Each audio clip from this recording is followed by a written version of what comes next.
Ukraine के खिलाफ रूस के बारूदी अभियान को 500 से ज्यादा दिन गुजर चुके हैं, जिसमें रूस को बढ़त तो मिली है, लेकिन जंग बेनतीजा है। इसीलिए हर दिन स्थिति बदल रही है।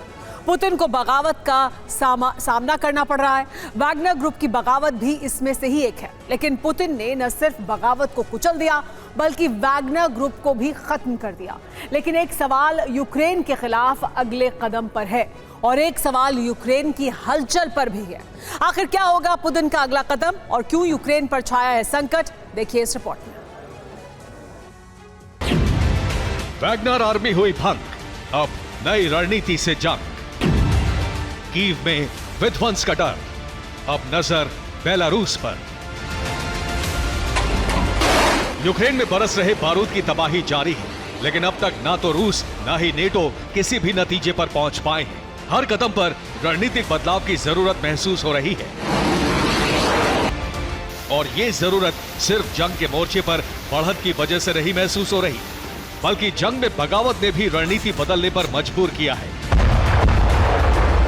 पुतिन के सामने इस समय बड़ा संकट ना तो यूक्रेन है ना ही नेटो, बल्कि पुतिन घिर गए थे अपने जिगरी प्रिगोजिन की बगावत से। इसलिए क्रेमलिन ने वैगनर ग्रुप को खत्म करने का ऐलान कर दिया।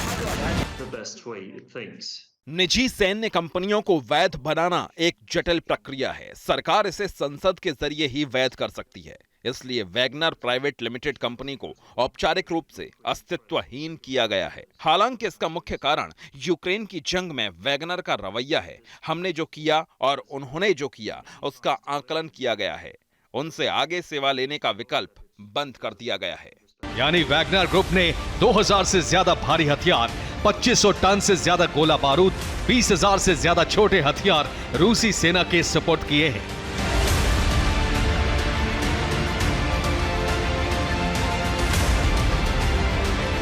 वो वैगनर आर्मी को खत्म करने के लिए उठाए गए कदम के तहत हुआ है, लेकिन इस कदम ने भी यूक्रेन के लिए सस्पेंस बढ़ा दिया।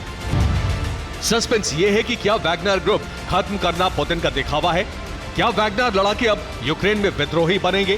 क्या वैगनर लड़ाके अब कीव पर हमला करेंगे? क्या नई रणनीति बेलारूस के रास्ते जंग है? और यूक्रेन का संदेह इसलिए सही दिशा में लग रहा है क्योंकि कीव पर कब्जे की लड़ाई पुतिन काफी समय पहले छेड़ चुके हैं, लेकिन कीव में तैनात एयर डिफेंस सिस्टम की वजह से बड़े हमले नाकाम हो रहे हैं। इसलिए आशंका है कि बेलारूस के रास्ते कीव की तरफ विद्रोही के रूप में वैगनर लड़ाके आगे बढ़ सकते हैं। यही वजह भी है कि यूक्रेन ने बेलारूस सीमा पर किलेबंदी शुरू कर दी है। पिछले 10 दिनों में यूक्रेन ने बेलारूस की सीमा पर 30 एंटी टैंक माइन फील्ड तैयार किए हैं।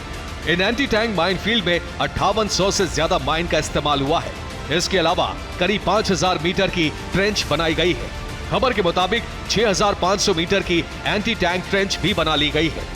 वहीं मोर्चा लेने के लिए सुरक्षित फायरिंग पोजीशन भी तैयार की गई है। इस तैयारी का दूसरा लेवल यह है कि यूक्रेन के अधिकारी भी स्थानीय लोगों से सूमी के उन क्षेत्रों को छोड़ने के लिए कह रहे हैं जहां से लगातार गोलाबारी हो रही है। इन क्षेत्रों में यूक्रेन ने ड्रोन उड़ान से लेकर पानी के रास्ते होने वाली गतिविधियां बैन कर दी हैं और ये सब हुआ है वैगनर और रूसी फोर्स के बनाए हालात की वजह से। ऐसा क्यों, इसे समझ लीजिए। दरअसल वैगनर ग्रुप ने क्रेमलिन से समझौता किया है।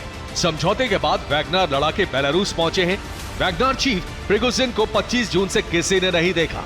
अब क्रेमलिन ने वैगनर ग्रुप का अस्तित्व खत्म कर दिया है, जिससे वैगनर लड़ाके कीव की तरफ कूच के लिए स्वतंत्र हो चुके हैं।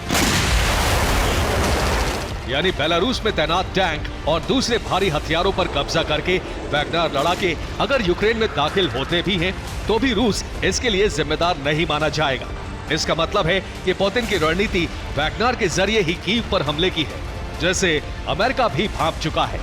प्रेसिडेंट बाइडेन ही नहीं, वैगनर और क्रेमलिन की बनाई गई स्थिति को नेटो देश भी संदेह की नजर से देख रहे हैं। यही वजह है कि एक बार फिर नेटो सक्रिय हो गया है और इस सक्रियता में नई मदद का ऐलान है।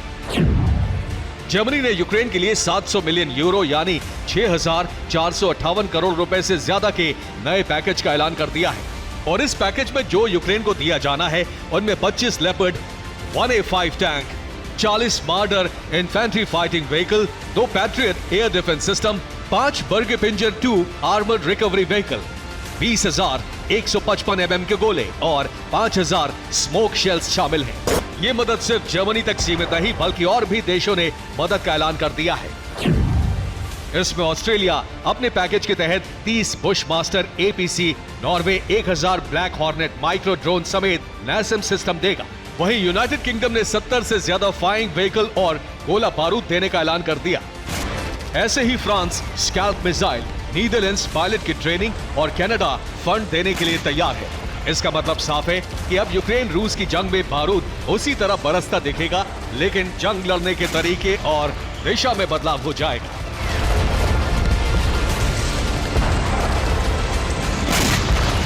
Bureau report, TV9 Bharatvarsh.